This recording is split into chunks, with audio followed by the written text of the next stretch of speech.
Os irmãos lembram que nós lemos, no capítulo 1, nós falamos sobre a vocação cristã, né? A vocação. No capítulo 2, nós falamos sobre o evangelho. O que era o evangelho? No capítulo 3, nós falamos sobre a igreja, a denominação. No capítulo 4, nós falamos sobre os obreiros, maus obreiros, os dispenseiros, e dos bons obreiros. No capítulo 5, nós falamos sobre a necessidade da disciplina na igreja, que a igreja deve chorar por causa dos pecados. Então, a disciplina da igreja é necessária, sabe? E nós devemos banir o pecado, banir o erro. E no capítulo 6 agora, nós vamos falar sobre duas coisas, duas demandas aqui, demandas interpessoais e demandas, paixões intrapessoais. Esse capítulo que nós vamos ler agora. Essas duas questões vão entrar agora para nós analisarmos um pouco. Vamos ler todo o capítulo? 1 Coríntios capítulo 6. Aventura-se algum de vós, tendo questão contra outro, a submetê-lo a juízo perante os injustos e não perante aos santos? Ou não sabeis que os santos hão de julgar o mundo? Ora, se o mundo deve ser julgado por vós, sois acaso indignos de julgar as coisas mínimas? Não sabeis que havemos de julgar os próprios anjos? Quanto mais as coisas dessa vida. Entretanto, vós, quando tendes a julgar negócios terrenos, constituís um tribunal daqueles que não têm nenhuma aceitação na igreja. Para a vergonha vô-lo digo, não há porventura nem a menos um sábio entre vós, que possa julgar no meio da irmandade? Mas irá um irmão a juízo contra outro irmão, e isto perante incrédulos? O só de existir entre vós demandas, já é completa derrota para vós outros. Porque não sofreis antes a injustiça? Porque não sofreis antes o dano? Mas vós mesmos fazeis a injustiça e fazeis o dano, e isto aos próprios irmãos. Versículo 9. Ou não sabeis que os injustos não herdarão o reino de Deus? Não vos enganeis, nem impuros, nem idólatras, nem adúlteros, nem afeminados, nem sodomitas, nem ladrões, nem avarentos, nem bêbados, nem maldizentes, nem roubadores herdarão o reino de Deus.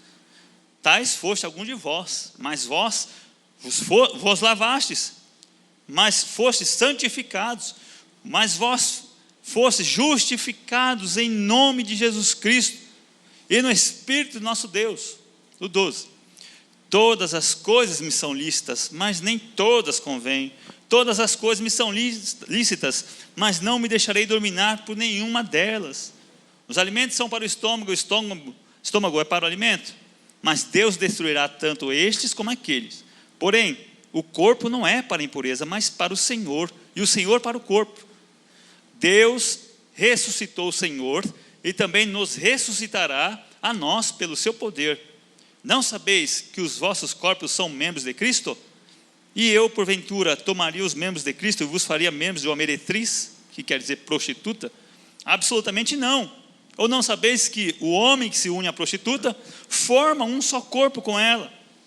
Porque, como se diz, serão os dois uma só carne, mas aquele que se une ao Senhor é um só espírito com ele. Fugir da impureza. Qualquer outro pecado que uma pessoa comete é fora do corpo, mas aquele que pratica imoralidade peca contra o próprio corpo. Acaso não sabeis que o vosso corpo é santuário do Espírito Santo, que está em vós, o qual tendes da parte de Deus, e que não sois de vós mesmos, porque foste comprado por preço? Agora, pois, glorificai a Deus no vosso corpo.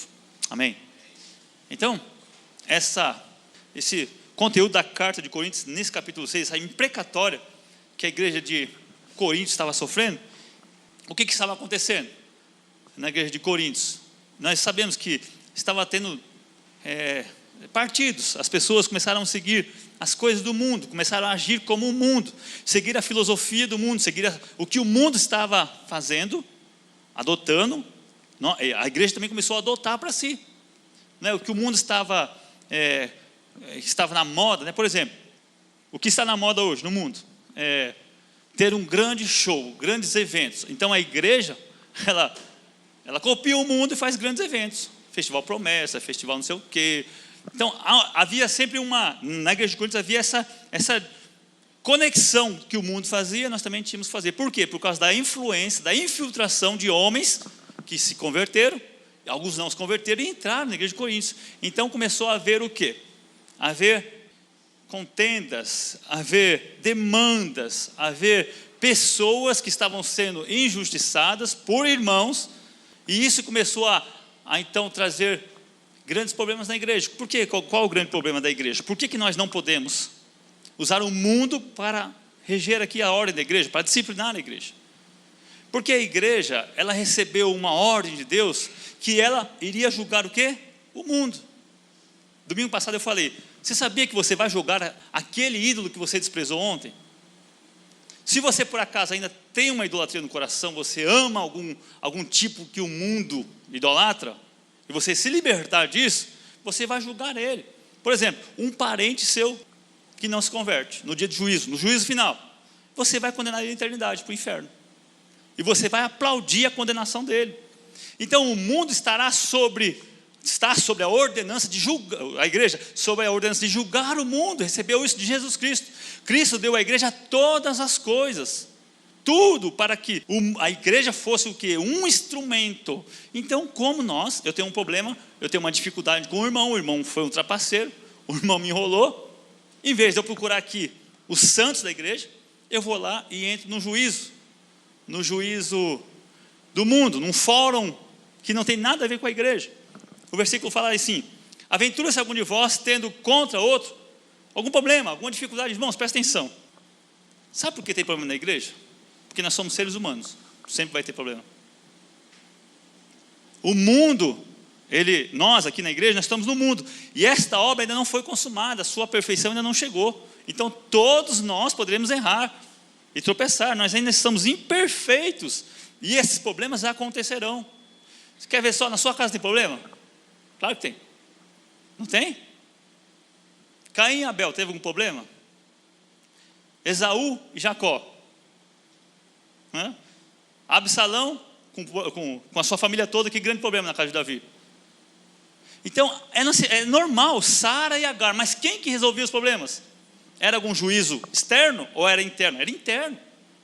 Essas coisas pertencem a nós julgar. Então ele falou assim: como vocês podem ter algum problema com alguém algum problema aqui entre vocês e buscam um juiz de fora? Vocês vocês estão precisando de alguém que venha de fora para falar o que é certo, o que é errado. Não sabeis que os santos vão julgar o mundo? Então quer dizer, toda a sua autoridade de julgar o mundo, em falar o evangelho é o poder de Deus, ele nos dá sabedoria, ele nos dá autoridade, nos dá conhecimento para que as coisas mínimas sejam julgadas entre nós. E você vai a um juiz lá externo, fala assim: olha, aquela pessoa não me pagou, aquela pessoa não fez assim, e tal caso. Olha, meus irmãos, isso acontece de montão por aí. Já participei de reuniões que houve ameaça: eu vou te processar, eu vou procurar os meus direitos dentro da igreja. Você vê, é um total desconhecimento, é uma total afronta que Paulo estava falando lá para a igreja de Coríntios, como acontece hoje. Já saiu tiroteio em reunião ministerial, você quer saber, porque um ia tomar a igreja do outro. Vocês estão pensando que é brincadeira o que Paulo estava falando? Sabia disso? Não vou falar o nome da igreja. Já aconteceu tantos absurdos, tantas coisas, e buscavam o quê? Que as pessoas de fora viessem resolver os nossos casos aqui dentro. Então cai por terra toda a autoridade. Esse era o problema. Ora, se o mundo deve ser julgado por vós, acaso vocês vão buscar que o mundo venha julgar questões entre vocês aqui? É um descompasso. Houve alguns problemas lá no deserto, no caminhar do deserto, né? O povo murmurava. Quem que resolvia? Eram os egípcios? E dá para vocês virem aqui resolver? Não, era o povo ali, o povo que estava na caminhada. Eles se resolviam. Moisés constituía líderes de centenas, de dezenas, de milhares para resolver os problemas. Então a igreja perdeu isso. Na verdade perdeu também por outras coisas que a gente daqui a pouco vai falar. Perdeu essa alegria, perdeu essa certeza e esta ordem que Paulo dá à igreja. Então nós julgaremos os anjos. Não sabeis que vocês devem julgar os próprios? Meus irmãos, nós vamos julgar as coisas espirituais que estão caídas, quanto mais as terrenas. Isso inflige também o que? Na falta de quê? De amor, de de cristianismo. Paulo fala assim, nós ensinamos que Paulo passou vários e vários meses, 18 meses, ensinando o que era o cristianismo nos primeiros capítulos. E o povo não. O povo buscava que se resolvesse os problemas lá fora, lá externamente. Também tem uma outra questão. Mas quando há um problema na igreja, você não procura alguém da igreja para resolver, procura um ímpio. Você está passando uma dificuldade, sabe quem é o seu conselheiro? O ímpio, o vizinho que nunca nasceu de novo, com uma pessoa totalmente carnal. Vai lá e ele é o seu juiz. Está certo isso? Vocês estão buscando pessoas de fora que não têm nenhuma aceitação na igreja. Igreja, o cabeça é Cristo. Quer dizer, quem não aceita é o próprio Cristo. Ele é o cabeça. Olha, eu preciso de fazer isso, eu estou sofrendo isso, o irmão fala mal de mim assim. Se constitui o quê? Um tribunal humano sobre aquilo que é espiritual. E isso Paulo fala assim, vocês estão agindo de maneira errada. Versículo 4. Entretanto, vós, quando tendes a julgar negócios terrenos, constituís um tribunal daqueles que não têm nenhuma aceitação na igreja. É para a vergonha que eu digo. Vocês estão escandalizando, vocês estão rejeitando a autoridade que Deus dá sobre a igreja, para que vocês mesmos entrem em um acordo, entrem numa consolidação de paz entre vocês. É uma vergonha isso. Para a vergonha eu digo, não há porventura nenhum ao menos sábio entre vós, que possa julgar no meio da irmandade? Será que não tem ninguém que está sendo exemplo da igreja? Será que não tem ninguém que é digno da sua dificuldade para que ele possa te ajudar? Será que não tem ninguém na igreja que está apto a orar com você, a resolver esse caso seu? Infelizmente hoje não há. Nas maiorias das denominações não há. O que nós vemos é realmente isso, cada um buscando o seu próprio direito. Grandes pastores, normalmente, grandes líderes da história do cristianismo, história bíblica, sofreram grandes perseguições interna e externamente. O Spurgeon foi um que sofria muito com aquele movimento do evolucionismo. As pessoas nos jornais de Londres, no The Guardian, naquele tempo lá, insultava ele. Não insultava? Você conhece? Insultava. Falava que você é um louco, você é um macaco pregando na sua igreja. O que Spurgeon fez? Alguma vez ele foi lá processar eles? Nunca. Orava por eles. O maior pregador, o homem que mais pregou depois do apóstolo Paulo da Bíblia. Agora, morreu 120 anos atrás. Ele nunca usou. Agora vai você levantar a voz contra um desses aí fora. Ele acaba com você. Um amigo nosso, ele teve uma visita na igreja dele. Você está falando de uma pessoa muito famosa. E eu sou a secretária dele. Estou aqui para te processar. Se você não parar, ele falou assim, vou te pedir só uma coisa. Você pode ficar o final de semana no culto? Sábado, domingo, o culto dele, né? Ela foi domingo para casa chorando, saiu da onde ela trabalhava. Ela viu que não era aquilo. O que ele falava com razão. Ela estava certa em falar. Ela ficou totalmente transtornada, falou que nunca tinha ouvido o evangelho. Mas ele nunca rebateu. Esse irmão deve sofrer muitas acusações.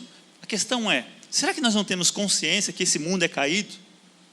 Como você vai se envolver com as coisas lá fora? Como você vai pedir favor lá fora para alguém? Não há nenhum santo entre vós.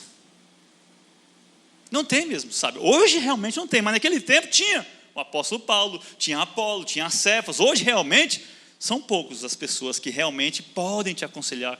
Na verdade, isso talvez não é nem igreja, né? Isso é sinagoga que eu estou falando. Realmente nas igrejas dos santos, tem homens sábios. Tem homens tementes a Deus. Tem homens que conseguem apaziguar, trazer paz. Mas quando você busca lá fora conselhos, ou então intimida uma pessoa, eu vou te processar. Tem pessoa que fala assim, não mexe nos meus direitos não, hein? Senão você tem que passar por cima do meu cadáver. Quer dizer, a pessoa, ela não pode se sentir ofendida. Quem é você? Realmente é difícil achar um santo hoje. Alguém sábio, alguém que, na verdade, sábio quer dizer uma pessoa que tenha um caráter cristão, um caráter que sabe conduzir as coisas, que tem amor, que tem anelo. Então a igreja de Corinto estava sendo levada a processar o irmão mesmo, da própria igreja, da própria comunidade, e buscando juiz lá fora. Olha o versículo que se segue, 6. Mas irá um irmão a juízo contra outro irmão, isto perante incrédulos. Parece que Paulo está pasmado quando ele fala isso, mas como isso pode acontecer? Versículo 7. O só existir entre vós demandas já é completa derrota para vós outros. Meu Deus do céu. Aqui Paulo parece que está, só de existir essas coisas entre vocês, cristãos, vocês já se desenham, já dá para identificar que vocês estão derrotados. Vocês não são cristãos. Só de haver essa guerrinha aqui na renúncia, um contra o outro, né? Se existisse, que não tem, graças a Deus, já acabou a igreja. É uma derrota. Só de haver essa questão de um querer procurar o outro para prejudicar o outro, para buscar os seus direitos, já é derrota. Meus irmãos, olha o que está acontecendo no mundo cristão que nós envolvemos. Olha as demandas. Olha que vergonha. É uma luta pelo poder, é um querendo matar o outro para dominar a região A, B, C. Estou falando do cristianismo mesmo, estou falando disso. Estou falando nós, dos protestantes. Esquece catolicismo, esquece isso aí. Esquece, isso aí não tem nada a ver com o cristianismo. Estou falando de nós. Só de haver isso, meu irmão, acabou. Já é derrota. Só de você levantar a bandeira do ódio contra o irmão, da raiva contra o irmão, já está derrotado, filho. Isso não é cristão. Porque não sofreis antes a injustiça? Porque não sofreis antes o dano? Mas vós mesmos fazeis a injustiça e fazeis o dano, e isto aos próprios irmãos. Ele está falando assim, olha, o conselho bíblico, quando alguém quiser tirar vantagem de você, quando alguém for for fazer algo mal com você, vocês deveriam sofrer o dano. Aí ele vai usar Jesus lá talvez no capítulo 5, versículo 38, se não me engano. Quando alguém te pedir a capa, dê a túnica. Quando alguém falar para você assim, vamos andar 1 milha, ande 2. Quando alguém te der um tapa na face, ofereça a outra. O que ele quer dizer com isso? São 3 questões muito sérias da honra do homem. Um homem que apanha na cara, a honra dele fica desmoralizada. Não é? O direito de ir e vir da pessoa, eu só vou se eu quiser. Então você se propõe, não, irmão, então eu ando com você, não tem problema, se é por isso, então eu fico com você. Sabe? E a outra questão é da capa, né? Os bens materiais. Se alguém vai tirar algum bem material seu, meu irmão, dê, não só a túnica, dê a capa, deixe que ele tire vantagem, sofra o dano.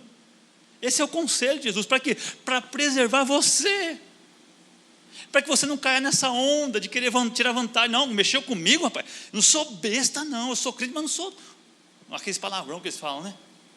Não, está pensando que eu o quê? Eu sou homem.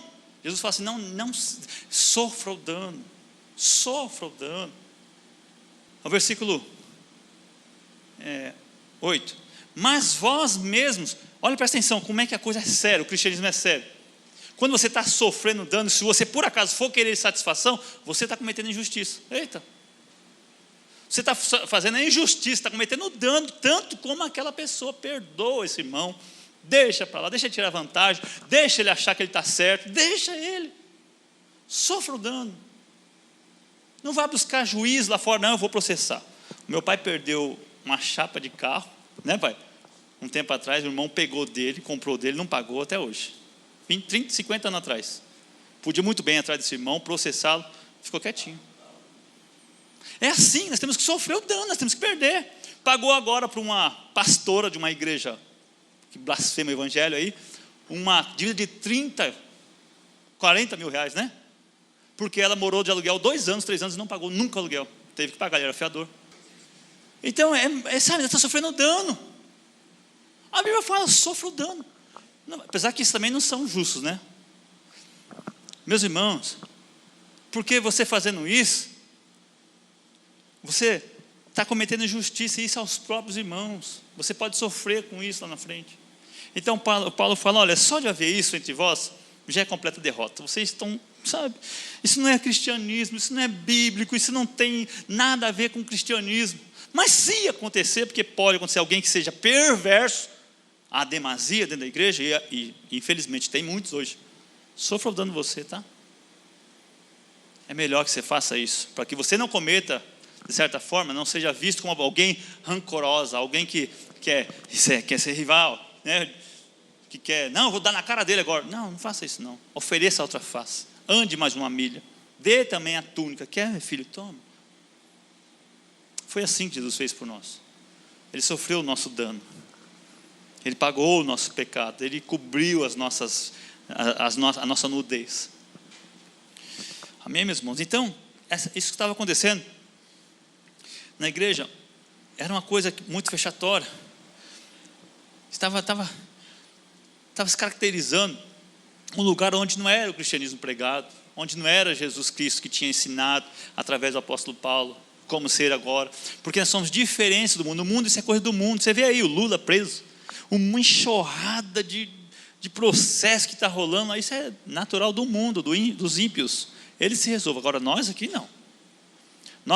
O que tem que ser aqui firmado, a âncora dessa igreja, a âncora do evangelho é a paz, a conciliação.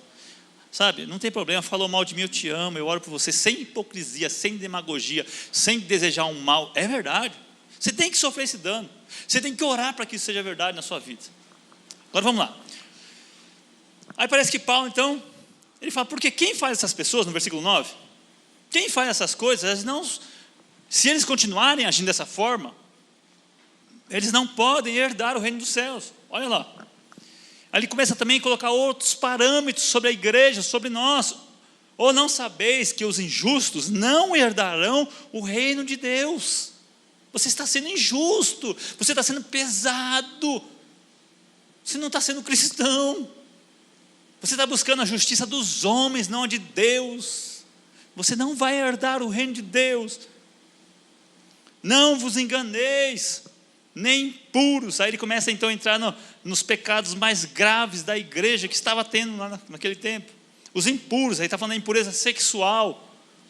Não herdarão o reino dos céus.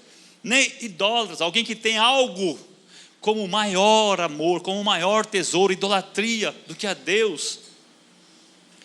Nem adúlteros, também já na questão sexual, nem efeminados, está falando olha só, a depravação sexual, nós vamos entrar agora, é tão grande lá. Afeminados é aquele homossexual que é o passivo, que é a mulher da relação. Efeminados, nem os sodomitas, aí já é o homossexual, né? É o homem da relação. Nem ladrões na questão de tirar vantagem, de roubar, de pegar coisas pequenas, furtar coisas pequenas aqui na igreja, na sua casa, na rua. Não, porque era isso que estava acontecendo, você está entendendo? Isso era natural do mundo, estava acontecendo na igreja. Nem avarentos, pessoas que desejam ser tão preocupados com as coisas do mundo. Não, nem avarentos, nem bêbados que são dominados pela bebida, que são levados a beber. Nem maldizentes, aqueles irmãos que praguejam, que falam mal um do outro, que desejam mal um do outro. Nem roubadores, aí roubadores é aqueles ladrão mesmo, assassino, assaltante de banco, sabe? As pessoas que são más mesmo.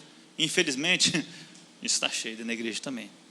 Tem, meus irmãos. E talvez roubam de outra forma também, né? Herdarão o reino de Deus. Olha só. Agora Paulo no versículo 11, parece que ele dá um sopro assim de alegria para que as pessoas não desmaiassem com tanta acusação. Olha o que ele fala para eles. Tais fostes alguns de vós, mas vos lavastes, fostes santificados, fostes justificados em nome de Jesus Cristo e no Espírito. Vocês eram assim, mas vocês não são mais assim, não deveriam agir mais assim. A característica mudou, você é nova criatura. Então Paulo agora começa a falar dos problemas um pouco mais graves. As pessoas não lidavam com isso, porque era natural, essa impureza sexual que ele começa a se referir, era natural naquele tempo. Você lembra do capítulo 5, nós lemos domingo passado? Estava tendo incesto dentro da igreja, e eles estavam com vaidade, estavam nem aí. Eles achavam que era uma coisa normal. E por que eles achavam uma coisa normal? Porque naquele tempo, a ideologia platônica, vocês sabiam que Sócrates era homossexual? Morava com homens, tinham parceiros homens. E Platão, ele apoiava o homossexualismo, ele aplaudia. esse pensamento do homossexualismo, esses idealizadores. Então, naquele tempo, havia um pensamento, uma doutrina grega, que não era pecado ter uma relação sexual impura, ser homossexual, experimentar várias formas de sexo fora do casamento, antes do casamento, com qualquer um. Por quê? Porque eles falam assim que o corpo, na verdade, ele era sincrético, ele não valia nada. O que valia era o espírito. O que ia para a eternidade, o que ia prestar conta com Deus deles também, né? Era só o espírito. Isso entrou na igreja. Isso trouxeram do mundo dentro da igreja. Não é? Teve até uma musiquinha um tempo atrás assim, que Deus faz a cabeça, Deus queria só, Deus faz o coração, Deus está preocupado só com o coração, então você fica livre, faz o que você quiser, não tem problema, Deus quer só o coração.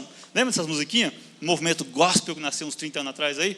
Não, Deus quer só o coração, pode botar bermudinha, mini saia, pode botar do jeito que você quiser, tem que só o coração, porque o corpo não é nada. Então esse pensamento volta, você vê, não é nada novo, né? Então naquele tempo, o relacionamento sexual, de forma louca, desvairada, a sociedade naquele período apoiava, principalmente na igreja de Corinto. Nós explicamos que era um lugar, né? Era um porto, uma cidade portuária, e chegavam muitos viajantes, era uma cidade turística sexualmente, para sexo. É como o Brasil, como o Nordeste do Brasil, né? As pessoas vão lá do mundo inteiro para ter relação com criança, relação com sei lá o quê, com animal. Eles eram conhecidos por isso. Por isso, o nosso carnaval é o quê? É atração para o mundo para quê? Para relação sexual ilícita. Então por quê? Né? Cada um faz o que quiser do seu corpo. Porque não é pecado. Não é profano. Isso na visão grega. Na visão grega. Tanto é por isso que no capítulo 5, Paulo fala assim, que nem entre os gentios, quer dizer, na humanidade, nos pensamentos, isso é aturado, incesto. É aturado. Mas os gregos falavam. Então tinha o quê? Tinha um pensamento. E quando Paulo fala esse versículo 12, ele não está ensinando nada, ele está reprovando esse ensinamento, porque tudo era lícito, tudo podia fazer. Olha, mas não convém, né? Quer dizer, não é que é pecado, né? Não convém. Paulo está repugnando isso, fala assim, não, esse pensamento grego, olha só no versículo 13, todas as coisas me são lícitas, mas nem todas convêm. Todas as coisas me são lícitas, mas eu não me deixarei dominar por nenhuma delas. Paulo estava combatendo o ensino da igreja e do pensamento platônico de Sócrates. Ele estava combatendo, porque era natural, era lícito, não tinha problema. O que importa é o seu espírito, importa a sua alma, e o corpo não pode afligir a sua alma. Então eles colocavam que o sexo era como se você tivesse fome. Estou com sede, espera aí. Pronto, acabei com a minha sede. Eles pensavam que o sexo era a mesma coisa. O estômago, o alimento é para o estômago. Estômago para o alimento, né? Até bonitinho, tem que comer mesmo, né? Deixa de ser glutão, vai ler Gálatas 5. Então eles falam assim, olha, da mesma forma que o seu corpo tem fome, você precisa alimentar, né? Se você tiver algum interesse sexual por alguma coisa, se alimente, se preencha. Esse era o pensamento da época, que entrou dentro da igreja. Você entendeu? Então Paulo fala, não senhor, o mundo fala que tudo é lícito, não convém. Não convém. O mundo fala que tudo eu posso, não vou me deixar dominar por nada disso, por essas coisas, principalmente na ordem do sexo fora do casamento, sexo ilícito. O sexo é uma bênção, meu irmão, no matrimônio. Isso é uma maravilha, isso é para você ter com a sua esposa, isso é ordenado por Deus, no casamento. Então o apóstolo, no versículo 13, ele fala dos alimentos. No 14, ele fala assim, Jesus Cristo ressuscitou o Senhor, e também nos ressuscitará pelo seu poder. Não sabeis que os vossos corpos são membros de Cristo? Olha uma infâmia. Olha algo tão profundo aqui. Se você usar o seu corpo para causar esse estrago no seu próprio corpo, Deus vai te ressuscitar. E a Bíblia fala em Coríntios que nós vamos prestar contas a Deus por tudo que nós tivermos feito por meio do corpo. Então o apóstolo Paulo está advertindo, vem cá, Deus vai destruir tanto o corpo como o espírito, porque um está ligado ao outro. E Deus ressuscitou Jesus no seu corpo, e ressuscitará também a nós, pelo seu poder. Ou seja, o que você tiver cometido com o seu corpo, você vai prestar conta. Você vai receber a devida paga. Se nós nascemos de novo, Cristo agora habita em nós. Você agora o quê? Não vivo eu, mas Cristo vive em mim.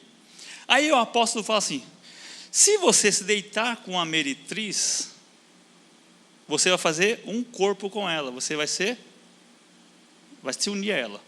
Era como você tivesse forçando Jesus Cristo a deitar com uma prostituta. Você é templo do Espírito Santo, então você tem que honrar, tem que cuidar, tem que zelar pelo templo, né? Por exemplo, isso aqui é um templo, né? Isso aqui é a casa de Deus. Entrasse um homem aí agora e começasse a falar coisas profanas, vocês iam ficar quietos, não iam? Não faria isso. A pessoa vai entrar aqui, a pessoa sabe que aqui deve ser dado o devido respeito, porque aqui é a casa de Deus. Não é verdade? A pessoa não, aqui não. Pode ser o nóia que foi fora, o doido que for, mas entra aqui vai ter respeito. Agora, imagine o templo do Espírito Santo que é você. Isso aqui é parede. Deus não habita aqui, habita aqui. E como é que você, sendo o templo do Espírito Santo, vai se dar o luxo de deitar com meretriz, igreja? Se você é o próprio, o seu caráter agora é o próprio Cristo, o Espírito Santo mora em você, você vai deitar com ele? É profanar o templo do Espírito Santo. Então fala assim: Deus vai destruir tanto um como o outro. O que houve então nesse período? Esse era o pensamento. Diz um escritor que nós estamos vivendo, não é reavivamento, mas é uma reativação. Há uma palavra assim, um religamento dos pensamentos, da moralidade degradante daquele período nos dias de hoje. Aquele grupo chamado Beatles, Madonna, eles reativaram através da música, através da cultura, que o sexo e o rock and roll é a melhor coisa do mundo. Então faça à vontade, ninguém manda em você. A Madonna cantou uma música que abalou os Estados Unidos, Like a Virgin. Isso foi cantado pelas nossas crianças no passado, cristãs, entrando dentro da igreja. Então eles reativaram algo que estava o quê? Adormecido, essa profanação. Olha hoje, olha as leis que eles querem colocar hoje na nação. Olha lá fora, você está entendendo porque que muitas igrejas já aderiram? Você sabia que tem igreja nos Estados Unidos que o líder do grupo de louvor é homossexual, os dois são um casal na igreja, e a igreja já está aceitando isso? Sabia que já existe isso? O que vai ser de nós daqui a uns anos?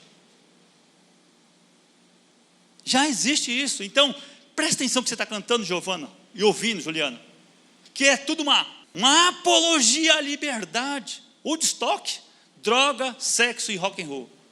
Vamos curtir a vida. É tudo lícito, é tudo gostoso, maravilhoso. Também a culpa é dos pais. Porque os pais estão tão maravilhados com o ocidente, com dinheiro, com fama, com popularidade. Aí enche as crianças de tecnologia, deixa as crianças na escola, não está nem aí para as crianças. E as crianças ali revoltadas: ninguém me entende, vou procurar quem me entende. Sexo, droga e rock and roll. É lícito, vamos fazer. Os pais no Brasil foi uma pesquisa feita há 10 anos atrás, mais ou menos isso, pelo que eu estudei essa semana, que 25%, deve ser uns 50% já, né? Aceitam que os filhos façam sexo com o namorado dentro de casa, e durmam dentro de casa.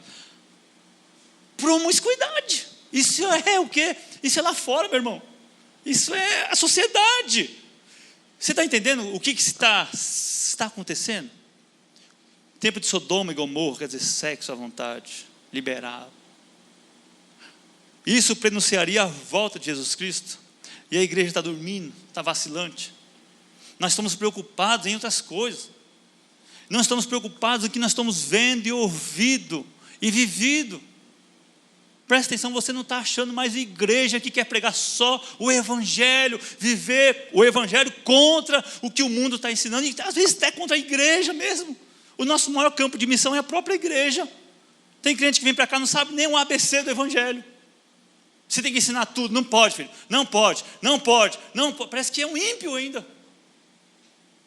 Então a igreja é isso. Então nós temos parte disso, culpa. Presta atenção na televisão, meu irmão. Olha, meu irmão, presta atenção. Na minha casa tem uma televisão, tá querendo comprar outra. E lá na sala, lá embaixo, lá, que todo mundo vê. Queria colocar outra na cozinha. Mas a coisa é tão feia que não tem dinheiro também, né? Graças a Deus não tem dinheiro. Não vou comprar, não. Mas a gente tem que controlar o que vê, o que os filhos veem.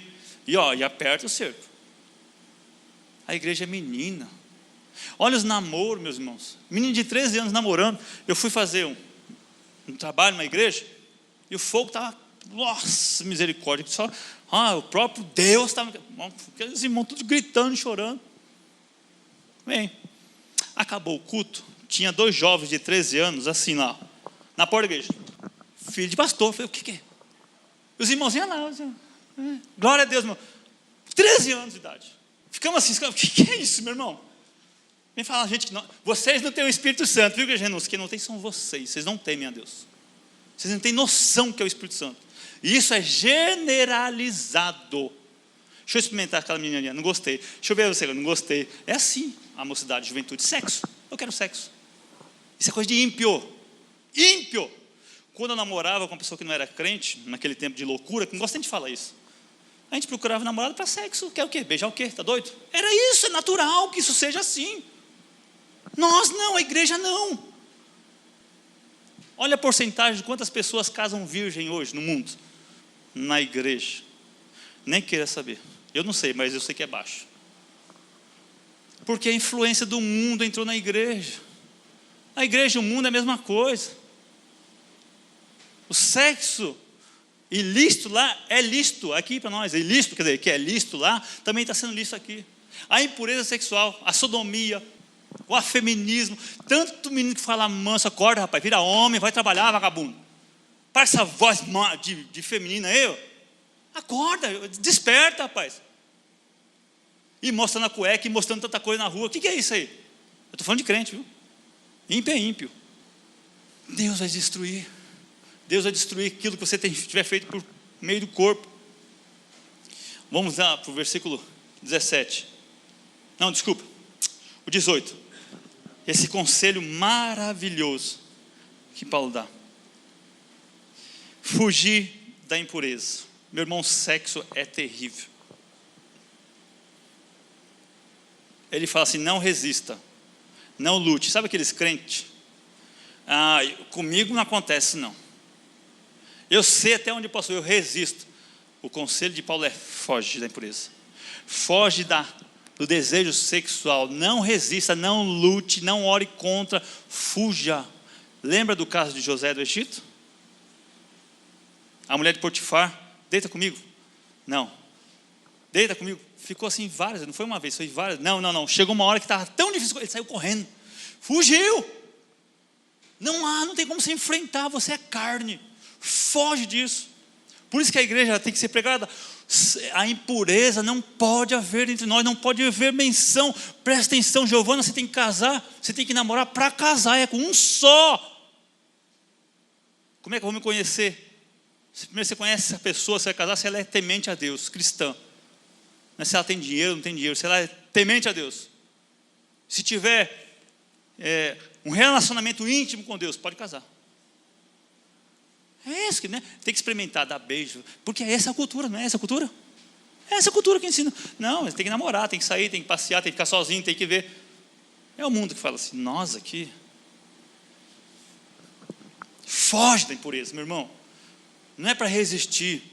Sabe? Resistir ao diabo, ele fugirá de vós. Não, nesse caso da impureza, foge. Fugir é, não veja aquele negócio na televisão, não veja na internet, não veja aquele programa, não veja, eu vou só ver, olha, não veja, não é para ver. Não colocarás coisas imundas diante dos teus olhos. Acabou, o conselho de Deus é esse. Não veja, foge disso. Você não é forte, você não vai resistir. Acaso não sabeis, versículo 19,